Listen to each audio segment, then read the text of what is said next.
So we've seen Carlos Corres take charge of his first game as Black Stars manager, and there are quite a number of lessons from that game. The first thing I would want to talk about has to be those who leave with their reputation enhanced, the winners if you like, before then focusing on those who leave this game with big asterisk about their roles in the team, and whether or not some of them even need to be starting, or for those who come off the bench, whether or not they still deserve a place in the team. The first winner for me has to be Jonas Ajeti. I thought he needed a performance like that after conceding consecutive penalties or causing consecutive penalties against Germany and Austria in the last window. And those performances sort of took away whatever credit he may have had in the past, which led to some of us saying that he perhaps did not deserve a place in the Black Stars. And I still am not fully convinced by him, but on Tuesday night, he showed that he perhaps, with a few more games, will look the part. I thought he won a lot of his duels. Aerially, he was very dominant. His tackles were spot on. And his communication with Jerome Opoku was quite encouraging. Generally, he had the look of a defender who knew what he was doing, even though he was playing with a new back line. So to his right, there was Marvin Sanaya, who has never played for us. And then to his left, there was Jerome Opoku. But he held himself quite well. And I thought that performance was good. One that gives the manager a bit of a headache as to whether or not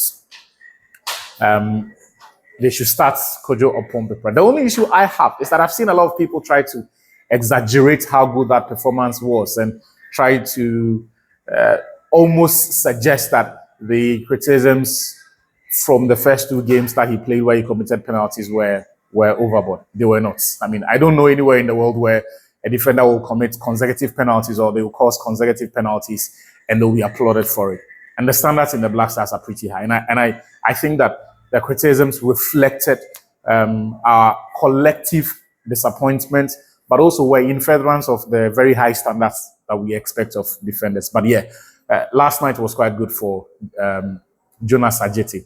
The other player who I think leaves this game with his reputation enhanced is Marvin Sanaya. He was excellent.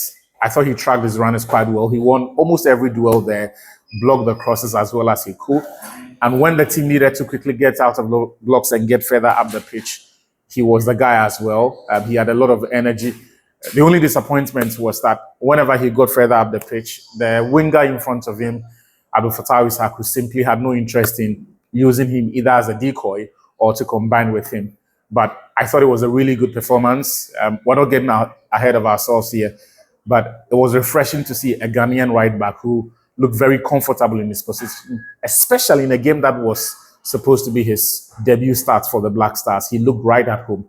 So he is one player who would have left that game with his reputation enhanced, and I think should make that right back position his own at the World Cup. The other that excited me was Ernest Nuamah, for obvious reasons. Nuamah played quite well. So his close control, his pace, that explosiveness that we've always known about him brought to the fore in a manner that was perhaps unexpected, especially when you consider the fact that he's coming off an ACL injury and had played just 32 minutes all season. And that was the reason a lot of us felt that he shouldn't have made the World Cup squad. And it's a position that I still hold. Because the nature of that injury that Ernest Nuamah picked up and what it does to players of his make is such that you would need to wait it out a bit.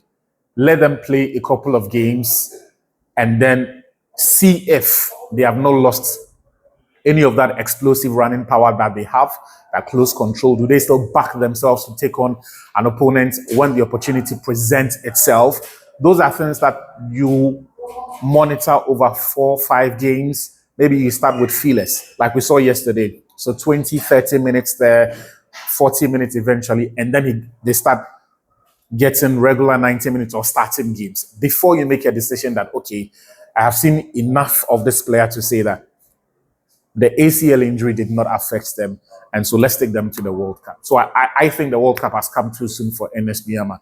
But on Tuesday, he put in a performance that sort of should assure even doubters like myself, that there's still enough there to do a job for the Black Stars, even if it's not ready yet to start again. My only disappointment is that for situations like that, you would expect that the GFA or the head coach, Carlos Queiroz, will defend the squad that they have picked. So if Carlos Queiroz had addressed the news conference explaining his collapse, he most certainly would have touched on this topic and explained why Nuamah is going, despite his very well documented injury concerns and lack of game time.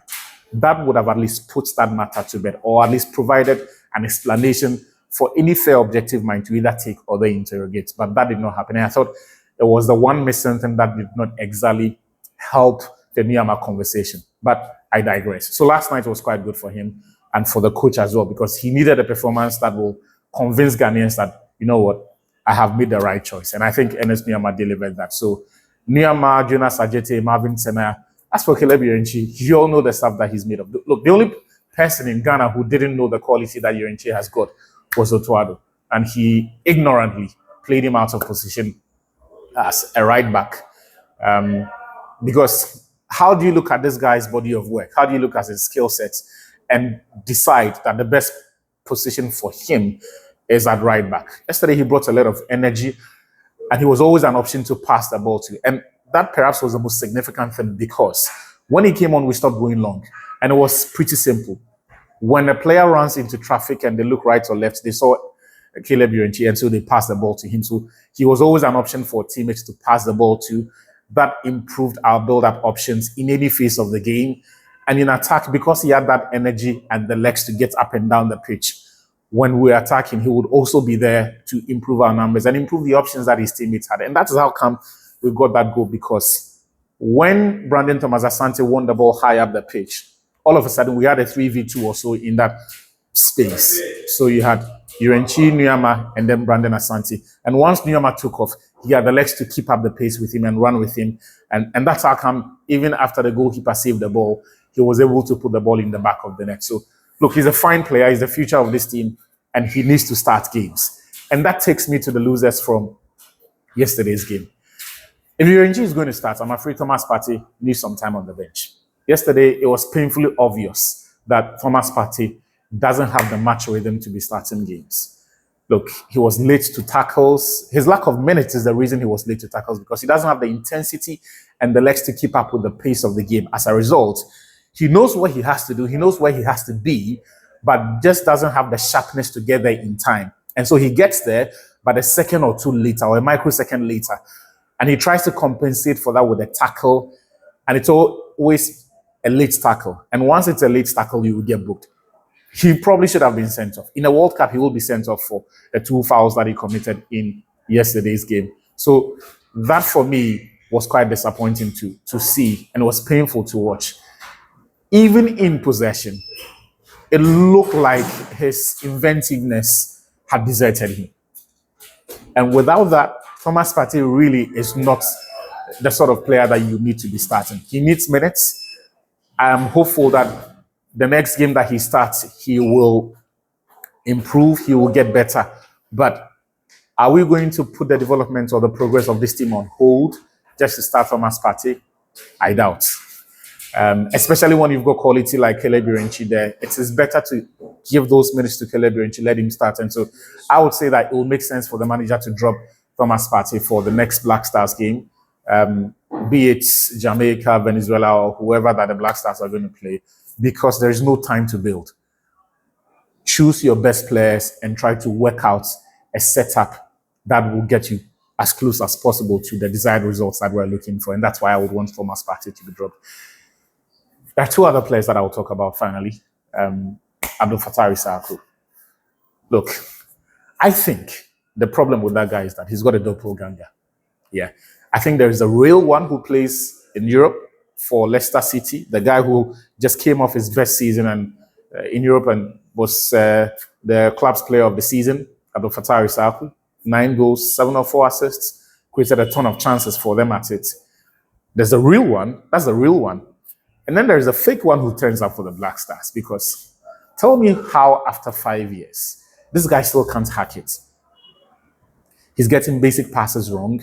he can't combine with his teammates. Yesterday, Marvin Sanaya made a lot of runs that he could simply pick him out and combine with him, but Fatawi Sako simply had no interest in playing with him. And each time we got into a promising position, he messed up that attack. And his case is curious to see because as far as education and national team progression goes, he is the model player that we can hold and present as the evidence of that growth or the pathway that we want to create to the Black Stars, because he played for the Starlights, he plays for the Black Satellites, he's played for the Olympic team, he even played for the local Black Stars or the Chan team. So you would expect that as far as sticking to this team and understanding the culture, building the character that is required to play for the national team is concerned, he's as close as they come to a player who has gone through that mill and should have that character and should be able to take to this team easily. But it is just not happening for Abu Fatawi Sako. He plays one good game today, and the next good game is 3 or 4 years away. I'm tired. There is no time. Give that starting position to someone else. Maybe Christopher Barbonsu on the right. And later, if Miyama gets up to the pace and can start games, then he does. The last one is Baba Abdurrahman, and it's painful for me to say this because he had one job: stop the cross, stop the crosses. The timing of Baba Rahman's introduction meant that the manager was just trying to protect that advantage. Gideon Mensah's legs were gone, and so Baba was brought in to at least protect that side and make sure that at least there's no supplies from that side. And Baba couldn't do that. And that's what I find disappointing. So yes, it was just 5 minutes, not too long a time, but that is also what makes it precarious. That's what makes it a bit disappointing, because any mistake made around that time of the game means you are not going to be able to recover. And he made that half-hearted attempt to stop that. And it's painful for me. It's heartbreaking because Baba gets viewed with a different lens. He is not rated with the same metrics that others do. Right. Gideon Mensah got skinned in that first half, but nobody talks about it because we knew that he didn't get a lot of support in that game, in that first half. And the quality of passes from Ethan Ampadu to Dan James was very difficult for him to do, but he got skinned regardless. But he was given grace, and his improved second half performance sort of helps in that regard. But Baba Rahman doesn't get that kind of grace. And so I thought, and especially for his first game back, after all that has been said about him, he should have been motivated enough to go in there and leave no doubt about his suitability to the team. But unfortunately, it did not happen. But yeah, those are my thoughts from on the Black Stars performance, the first game under Carlos Queiroz. We'll do a different video to talk about the coach himself, Carlos Queiroz, and my thoughts about that. But please hit the subscribe button, share the video when you see it.